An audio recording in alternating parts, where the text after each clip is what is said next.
السلام علیکم۔ قیامت کے دن کی پریشانی اور حیرانی۔ قیامت کا دن ہوش گم کر دینے والا ہوگا۔ سورہ ابراہیم میں فرمایا، اور جو لوگ کچھ ظالم کرتے ہیں اللہ تعالیٰ کو ان کے اعمال سے بے خبر مت سمجھ، ان کو صرف اس دن تک مہلت دے رکھی ہے جس میں ان لوگوں کی آنکھیں پھٹی رہ جائیں گی، دوڑتے ہوں گے اور اپنے سر اوپر کو اٹھائے ہوئے ہوں گے، ان کی نظر ان کی طرف ہٹ کر نہ آئے گی اور نہ ان کے دل بالکل بدحواس ہوں گے۔ محشر کی طرف قبروں سے نکل کر سخت پریشانی اور حیرت سے اوپر کو سر اٹھائے ٹکٹکی باندھے گھبراتے ہوئے چلے آئیں گے، ہکا بکا ہو کر دیکھتے ہوں گے، ذرا پلک بھی نہ جھپکے گی۔ دلوں کا یہ حال ہوگا کہ ہوش سے بالکل خالی ہوں گے، خوف میں اڑے جا رہے ہوں گے۔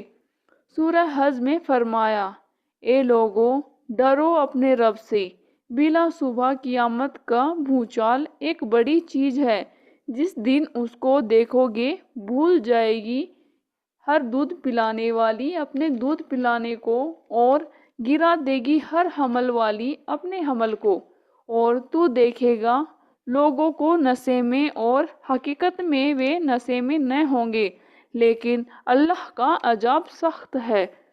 قیامت کے بڑے زلزلے دو ہیں، قیامت سے کچھ پہلے جو قیامت کی نشانیوں میں سے ہے، دوسرا اس وقت جب دوبارہ سر پھونکے جانے کے بعد قبروں سے نکل کھڑے ہوں گے۔ اس آیت میں اگر پہلا زلزلہ مراد ہے تو دودھ پلانے والیوں کا بچوں کا بھول جانا اور حاملہ عورتوں کا اپنے اپنے حمل گرا دینا حقیقی اور ظاہری معنی کے اعتبار سے مراد ہوگا، اور اگر دوسرے معنی مراد ہو تو یہ مثال کے طور پر کہا گیا سمجھا جائے گا، یعنی قیامت کی گھبراہٹ اور سختی اتنی ہوگی کہ اگر عورتوں کے پیٹوں میں اس وقت حمل ہو تو ان کے حمل گر جائیں، اور اگر ان کی گودوں میں دودھ پیتے بچے ہوں تو ان کو بھول جائیں۔ اس وقت لوگ اتنے ڈرے ہوئے ہوں گے کہ دیکھنے والا خیال کرے گا کہ یہ لوگ شراب کے نشے میں ہیں، حالانکہ وہاں نشے کا کیا کام۔ عذاب کی سختی ہوش گم کر دے گی۔